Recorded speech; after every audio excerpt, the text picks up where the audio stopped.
Kembali lagi di talk show Penggerak Kebangsaan. Untuk selanjutnya ada beberapa pertanyaan yang akan kami sampaikan kepada narasumber. Yang pertama di sesi kedua ini kepada Pak Haji Muhtarom.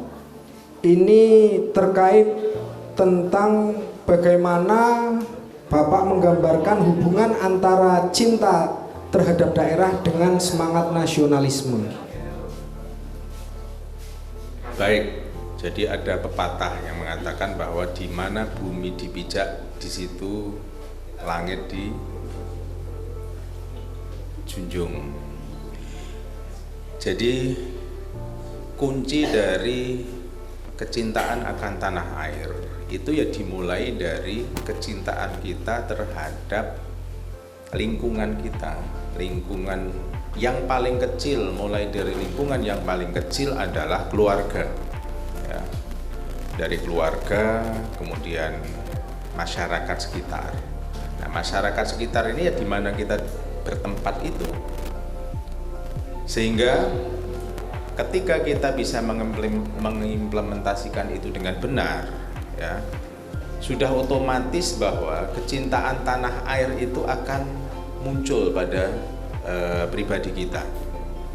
Nah, ikatan dari cinta dari sesama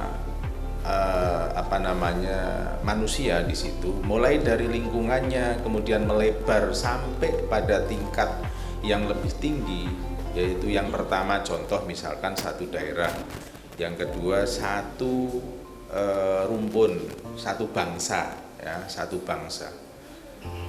Secara umum bahwa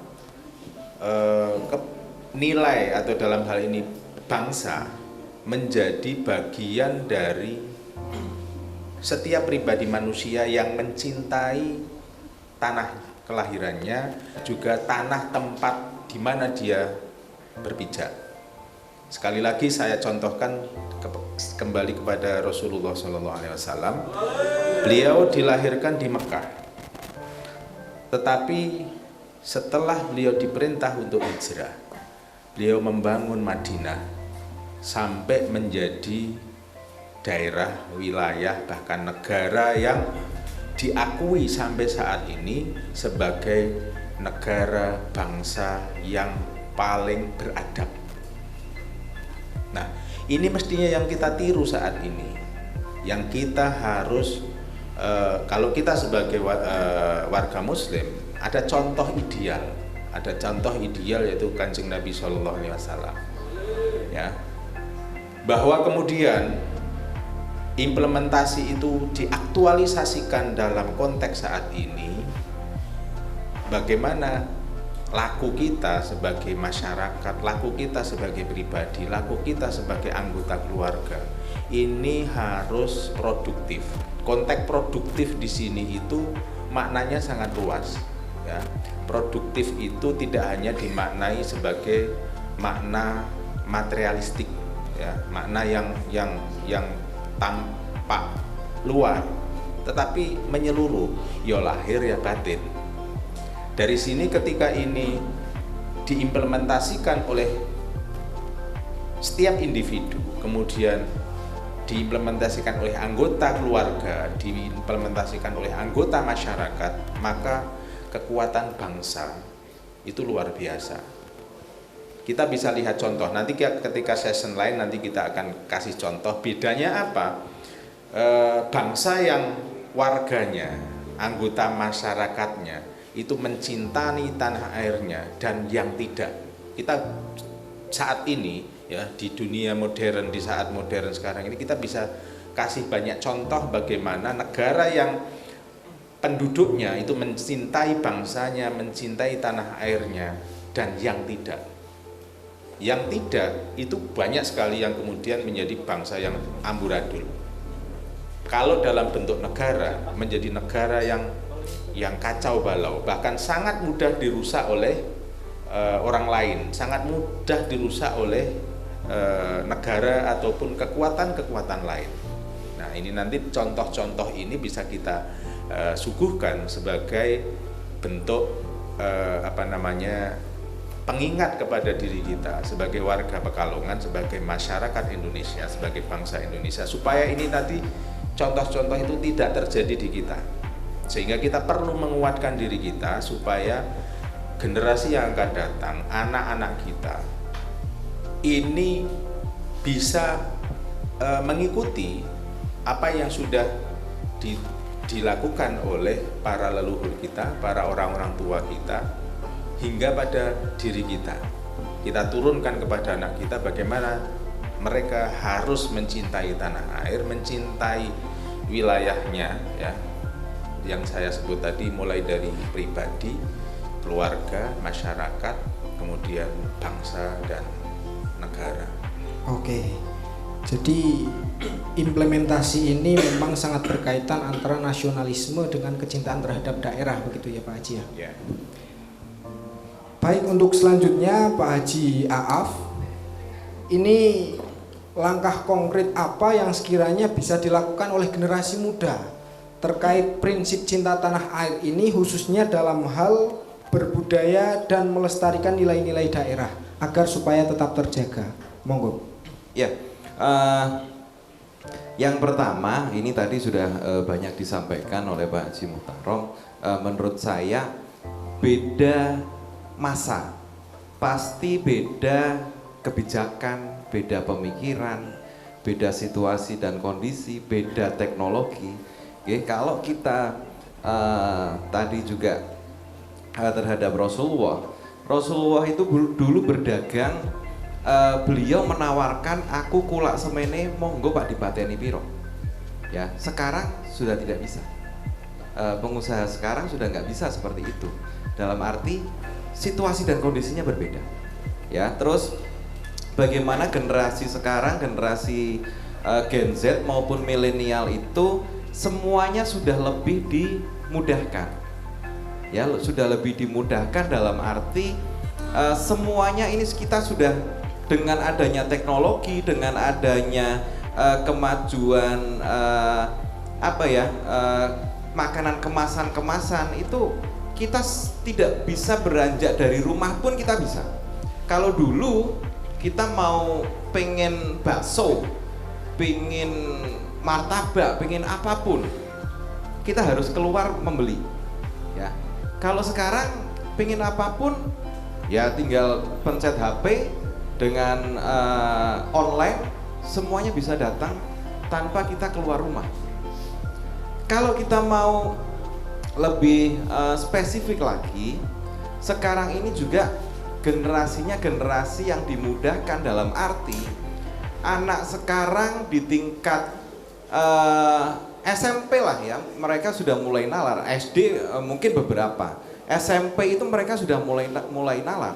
Kalau mereka tidak bisa memasak, tidak punya skill memasak, dan tidak tahu bumbu-bumbu untuk memasak, membuat nasi goreng itu apa, sekarang bisa.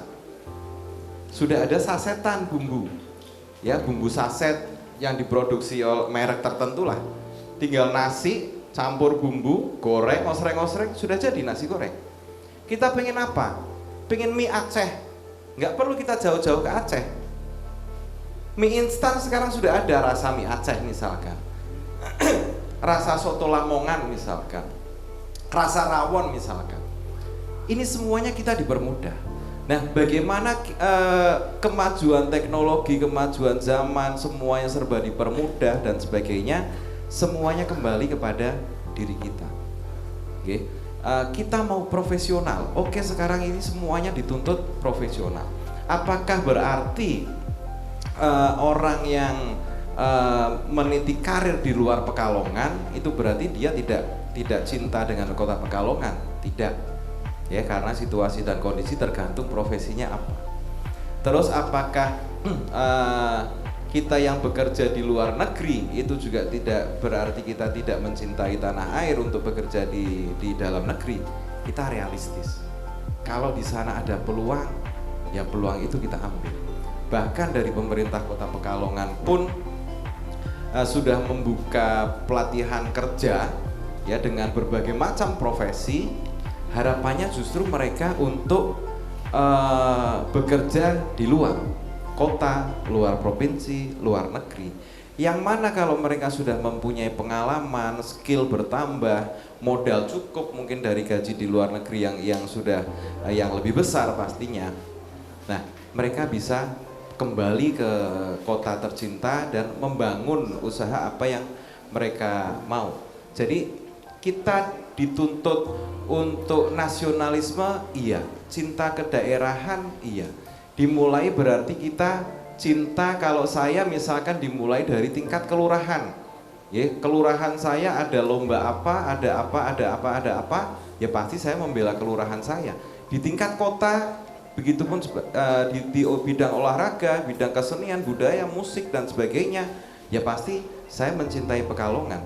Begitupun di provinsi yang sekarang masih berlaga PON di Aceh Sumut, ya apapun saya harus mendukung atlet dari Jawa Tengah. Kalau kita lebih ke dunia, sekarang masih bertanding Olimpiade Paralimpik di Paris, itu atlet-atlet difabel semuanya berlaga di sana. Ya kita harus mendukung atlet-atlet dari Indonesia. Nah itu kecintaan. Tapi kalau sekarang kulturnya semuanya sudah harus profesional. Tidak bisa kita memaksakan, pokoknya harus mempertahankan rempah-rempah kita, harus mempertahankan kalau mau bikin bumbu masak ya harus ngulek sendiri. Itu sekarang sudah nggak bisa. Semuanya sudah praktis, tinggal pilihan kita. Pasti kemajuan zaman, kemajuan teknologi, semua ada plus minus, tergantung kita mau memilih yang mana. Oke, jadi perkembangan zaman ini juga harus kita ikuti begitu ya Pak Af ya? Mau tidak mau harus kita ikuti, tetapi harus punya idealisme, cinta kepada daerah, cinta kepada tanah air, berprinsip dan, berprinsip dan memelihara dan budaya-budaya itu tadi. Ya harus, tapi ya semuanya pilihan karena sekarang zamannya sudah berbeda. Iya betul. Oke, luar biasa sekali dua narasumber kita. Akan tetapi kita tunggu pada pesan-pesan berikut ini.